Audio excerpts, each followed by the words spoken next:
Okay. All right, hello, this is Geoffrey with Intuitive and Feeler Interactions.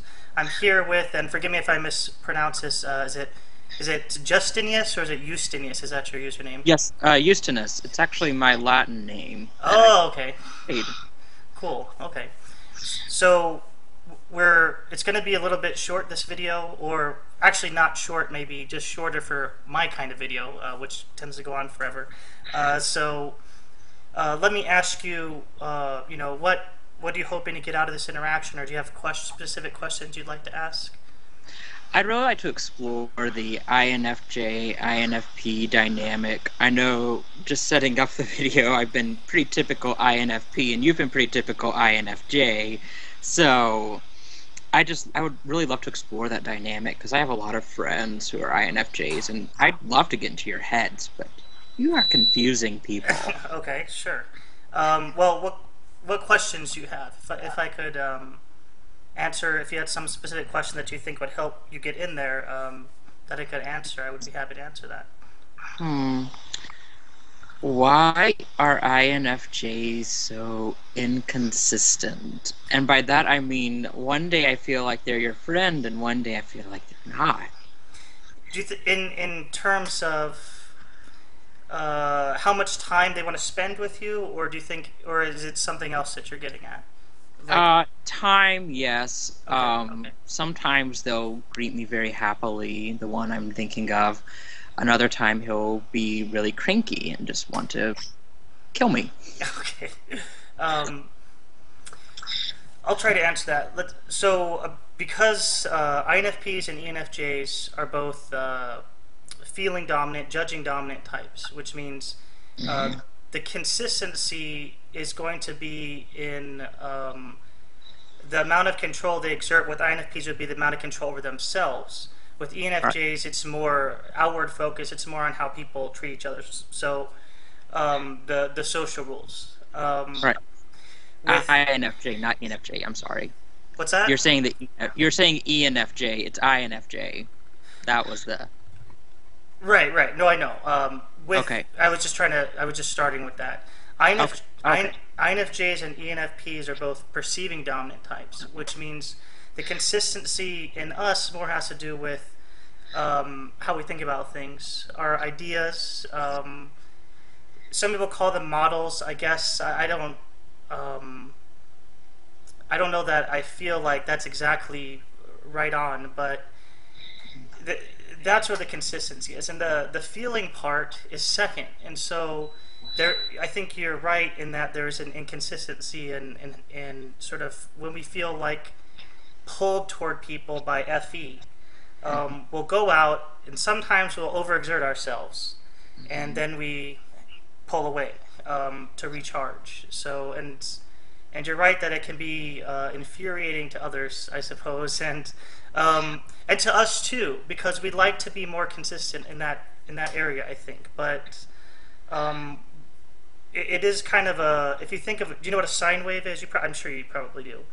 Oh, you know the curve that goes up and down. Is Yeah, that what you're talking about? Okay. Yeah. yeah. I think of that as a pretty accurate way of looking at Hmm. our social energy, or that how we reach out. So I would encourage you to um, just think of it in terms of the consistency you're looking for is present in a different area of us. It's not going to be present in Hmm. that area. Does that make sense? That makes a lot of sense, Okay. actually. My friend actually describes it as the on-off switch. Okay. So, All right. I That think sounds good. Yeah. so. Do you have any questions for me? Well, my little sister's an INFP. I've noticed that most IFPs, ISFPs too, they tend to be, in terms of introversion, really introverted. Like it's hard to get um, IFPs talking at all. Hmm. Is there something that we're doing, or is it just sort of in your nature to be more um, It it is in our nature to be more introverted. Okay, okay. Sorry about that. that's okay. I'm on the phone now. She knows I'm on the phone, so she won't bother me. Okay. Okay, sorry about that. No problem. You can cut that out. No, to get us talking, I mean, we don't really have a lot to say. We are kind of swimming in our own heads, Hmm. and I don't really know what's going up there, to be honest. Usually we won't say needless words, if that makes sense. We're not ones to make small talk. Oh yeah, of course. Um, gosh. I mean, it takes a lot for us to be interested, and we kind of have to be the ones to build up the conversation if we're Okay. going to have a lot to say. But if we come to you wanting to start the conversation, we will have a lot to say. But if you come to us, sometimes it can be a little cold in interaction. Okay. Does that make sense? Yeah. Is it because you need time to process it? I mean, I would feel that way too sometimes. Oh, absolutely. We need Okay. time to process it. And I'm sorry, my mind's a little bit ruffled with all the noise and whatnot going on around me. That's okay. It's the typical innie, I suppose. Um, Years ago, I said one of the things that MBTI really helped me with, period, is sort of getting out of that area of what Jung calls ego identification, where you sort of look at people solely from your own perspective, or very very wed to your own perspective of what's good and bad, right and wrong, and it helped me sort of look outside of that and just sort of look at what's right or wrong for that person, what works for that person. So I kind of, I don't know. I guess that's been part of the journey for me, um, is not to sort of. I may have a visceral feeling reaction sometimes to certain things people do or whatever, but I can put that on me now. I can say that's my reaction. That's not, it's not something they did. It's not even necessarily was their motivation to make me feel a certain way. It just is, right? So I see what you're saying about. I see what you're saying about needing time to process in the conversation, and then you come back with sort of fully processed feelings or thoughts and sort of divulge them to us. Is that kind of That would be correct, because with INFPs in particular, I feel like the world is constantly scanning us for fallacies. okay? I whenever I'm talking to someone, I'm always worried that they're trying to analyze my every word for some sort of fallacy and try to refute me. And so therefore we really need a lot of time to process those thoughts, make sure everything's consistent, and everything adequately expresses what we want to communicate. Okay. Does that kind of answer your question? If Yeah. not, No, it does. I think in terms of spontaneity, one of the ways that people describe NE versus NI is that NI is spontaneous on the inside, where NE is more spontaneous on the outside. So I'm not worried about any kind of internal consistency, I guess. I think that's what sometimes gets us in trouble with INFPs and INTPs, because it looks like hypocrisy. I don't think it's that. It's just that it's not on the top of our to-do list. I think to make sure there's some kind of internal, external consistency at all times. But I know that if you're a judging dominant type, that's what, that consistency is ultra, or tends to be ultra important with those kind of, or with those personality types. Now, does it bother you, if you think people are scanning you for inconsistency, would that matter to you, or is it only your own personal standard of consistency? In other words, if you think you're consistent, would it bother you if somebody else thought you were not being consistent in some way?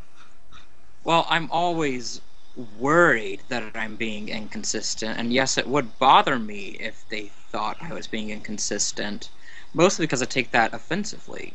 Okay. As an INFP, I tend to take everything kind of offensively. Okay. Everything, yeah, it's like I was Okay. telling one of my friends, everything tends to hurt. I don't really, we're just ultra sensitive types. Mhm. And so, because if our information that goes out is not consistent, then other people are prone to attack it or I see. question it, and that can be offensive to us. And what happens is that we really kind of retreat and we really want to process our ideas to make sure they can consistently and adequately communicate what we're feeling. Okay. That makes sense. I mean, that makes sense. When you're putting something out there, it sounds like it's more like a finished product. Yeah, it is. Okay. So I could definitely see how we could, or INFJs could get on your nerves easily then, because I know that we tend, or at least the INFJs I know, and I do know at this point know quite a few of them. It seems like we're happy to think of our ideas as works in progress. In other words, we're not worried about it if somebody's wanting to sort of come in and talk about where things should be changed or whatever. It doesn't bother us very much because ultimately we know we make the final decision about whether it's valid or not inside, I suppose. But it sounds like you're sort of unveiling a piece of art, and if somebody says something, even if they mean it constructively, it's going to be taken as negative. Oh, yes, definitely. Okay. Definitely. Okay. Now, some INFJs say they like to treat INFPs sort of like in a cuddly way, or sort of they turn up the feeling. I'm sorry, you're breaking up. Can you try that again? Okay, I said some I'm INFJs. sorry, breaking up. Can you try that again? Can you hear me now? Oh, let me see here. How are we doing? Can you hear me at this point? I can hear you now. But you can't see me? No, I can see you, but it's slow. Okay. Okay, getting better, getting better. Getting better. Okay, good. The question was, some INFJs they like to treat INFPs more cuddly, so they turn up the feeling and sort of express that a lot more than they normally would. Does that come across, or do you think that would come across as hypocritical from your standpoint, or is it appreciated from your standpoint? What do you think? Well, in my interactions with INFJs, first of all, I've never really seen that. Oh, okay. But All second, right. if it did happen, I wouldn't consider it hypocritical because I do believe we have, even as INFPs, we have kind of different faces for different people. And I think that's natural for all Okay. types. Okay. Well, that's good to know. So I keep asking questions. Let me turn it over to you to see if you have another question you'd like to. Now, let's say, for example, my INFJ just doesn't seem interested for the day. Does Okay. that mean he has a negative opinion of me? What's going on there? Is that should I be concerned, or how do I know what my INFJ's opinion of me is Okay. if it varies? I don't think. I think if we're spending time with somebody, it means that we like that person. I do go to things I don't want to go to. I mean, I think everybody does that to a certain extent. But I'm pretty selective about who I spend my free time with. So aside from family, I'm not going to spend a whole lot of time around people I don't, really care about their opinions or whatever. Not that I don't care about them as a person. I might really like somebody as a person, but not be able to communicate well with that person, or not be a fulfilling relationship, something like that. But if that person is spending time around you, they have a good opinion of you. It's hard for us to pay attention. That might surprise INFPs, I suppose, but we really easily get pulled inside and start thinking about something or turning around something in our head. And it might be something you said that we're really interested in, and then you keep talking, but we're no longer really there for for a while. So it's called phasing out or tuning out. I'm a type 9 myself, so I think that makes it a lot worse in my case. I think other types are maybe a little bit better at not doing that as badly and sort of keeping in congress with the person they're talking to. But there's a big difference between when I'm tuning somebody out because I can't stand them, or I'm tuning somebody out not on purpose, but because they're interesting or they're caring or whatever, and I'm just processing that inside. I do have trouble doing both. If I'm talking, or if I'm using, I guess, FE, I don't think I'm using NI as much, or I'm not playing with that model. It is, I'm talking about stuff I've already thought about. When I stop talking, I'm inside. I'm working on things. Yeah. Okay. This is just, let's see. Oh, goodness. Now I lost my train of thought. Okay. So I did have another question for you, though. What do you seems to be the biggest communication barrier between the INFJ and the INFP? I think it goes back to, I guess, something, or it goes back to the way that we sort of judge versus perceive. One of us prefers to judge and in the shared space perceive. The other prefers to perceive in their own way and share judgment. So I think it's really easy for, I mean, if an INFJ and an INFP, especially if they're not aware of MBTI or haven't dug into those differences a bit, to get on each other's nerves, because when one's sharing and expecting to be or that finished product, they're unveiling the finished product, the other person thinks, oh, this is a mock-up or a trial run, and I'm going to give them constructive criticism, which is going to offend, the other party. So it's important just to realize that we're doing different things in the shared space. One of us, if you're revealing something to me, my first instinct would be to sort of work with you through it, but that's the problem, is that you're not interested in that. It sounds like you're just sharing and you want it to be, received as such.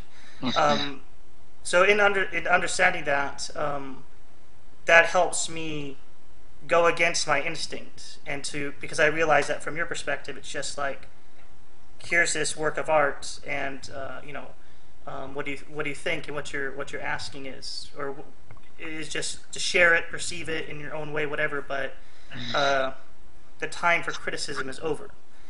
I think that's correct. Okay. Now, just another commentary about the INFJ-INFP interaction from my end is that INFPs really rely on reciprocation. Okay. And we don't, or I don't know about your experience with INFPs, but a lot of times we feel that INFJs don't reciprocate our feelings very well. Like, it's going to be very obvious if an INFP likes spending time with you. You're going to see kind of a twinkle in our eyes. You're going to see just a sort of energy we get. Okay. But if we don't get that energy reciprocated, if we don't, get some sort of affirmation that we like spending time with you, we'll try to verbalize it subtly. Okay. Pretty loudly, but it's sort of subtly to others. And one moment. Yeah? Okay. Sorry about that. And where was I? Verbalize. Yes. And so if we don't get that reciprocation, we can get really depressed, and it really bothers us. Okay. It sounds like maybe it's kind of I don't know if you've read the book Love Languages. I'm not saying that. Yeah. I think it's applicable not only in romantic relationships but also in friendships, that we sort of want things reciprocated in our own language. So I think with INFJs, we're going to be very responsive to words, and so if you brought that up to an INFJ, say, look, I'm feeling X, I'm feeling a little bit whatever, because I haven't been hearing back from you that you whatever, that INFJ will very likely they'll probably first they'll be abashed because they won't even have any idea that they were not doing something or not showing gratitude in a way that was being received. But if the more you clarify that, or what you need or what you're needing back from an INFJ, the more they will try to meet that need. INFJs are very good about that, but we're not good at initiating those kinds of conversations, and I imagine INFPs are not either. So I think with two introverts, always there's going to be that communication gap because both people tend to want to give each other their space, but that's where those a lot of misunderstandings occur when neither person is sort of speaking up, and INFJs are just as guilty about that as anybody else, I think, or as Right. other introverts. Yeah, right. And I think the INFP in particular struggles to make his or her needs known. Okay. I mean, my INFJ complains, for instance, that he can share a lot with me, but I won't share a lot with him. Okay. And I like thinking of myself as kind of, oddly enough, the counselor in the relationship. Okay. And I'm comfortable in that role, but I think INFJs want reciprocation in that regard, maybe. That's true. Whereas Yeah. I want reciprocation in more of the abstract, just bond regard. Does that make sense? It does make sense. No, I think you're right that that can happen easier. It does sound like what I was talking about. I think if you explained that you're accepting his or they're opening up as a sort of act of friendship, but explain to them that my sort of being here and my sort of expressions of emotion or whatever it is that you feel like is your contribution to the friendship, explain it to them. I think we do need to hear explanations. I think whatever helps us understand somebody's underlying motivations or their inner process helps us understand the relationship better.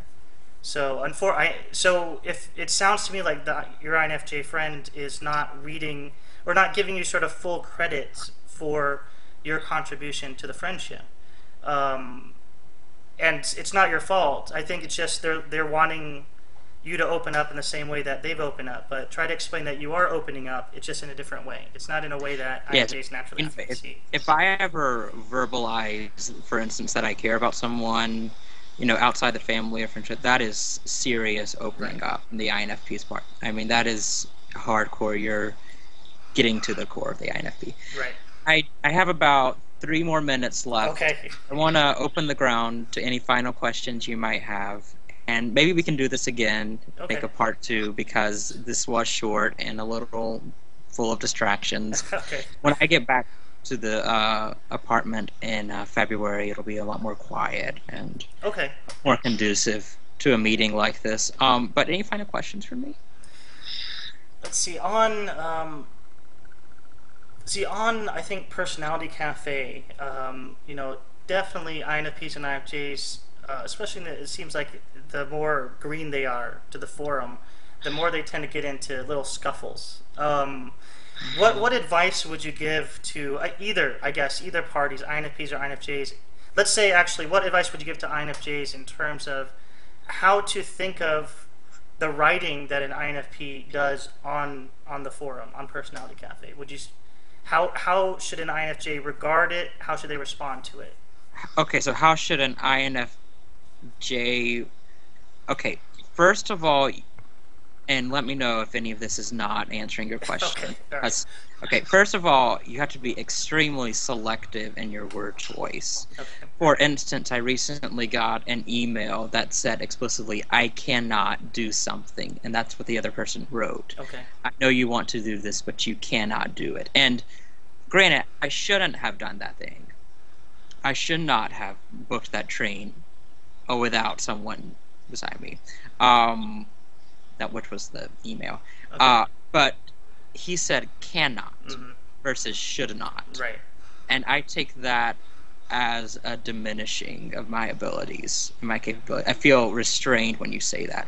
So first of all, don't put limits on your INFP. That's a big one. To understand what the INFP is saying, realize that we're always forming new opinions. We're always taking in information. So when you demonstrate inconsistencies in your regards towards us, that's us rebuilding our image of you. Okay. And for a lot of us, it can be very black or white. Is this person our friend or is this person our enemy? Okay. So when you're inconsistent, it really confuses us because we're always building this encyclopedia of information about people. Okay. And so, yeah, really just watch the word choice because we will notice subtleties like that and they can offend us. Does that answer your question well enough? Oh yeah, it's an excellent. I think that's excellent advice for INFJs. I mean, I knew some of that, but I think the way you said it was very clear on the kinds of things that INFJs do to annoying INFPs, not on purpose, but in writing, there's no tone, there's no facial expressions. You just have the text. And I think in real life, I think it's easier to get around those things, but when you're writing, what you said is the other person perceives it as it is on the page, and that's where things tend to explode sometimes. So yeah, I'm glad that was perfect. Thank you very much. Oh, thank you. Well, I do have to go now, but this was a great meeting, and I hope we can do this again. I am sorry for all the hullabaloo that's happening. I'm actually with my family home for the holiday break now, so once I get back to college, much quieter. Okay. I can assure you. All right. Well, let's do this again, and thank you very much for doing this. And it was a pleasure meeting you. Thank you. Take care. Take care. What's your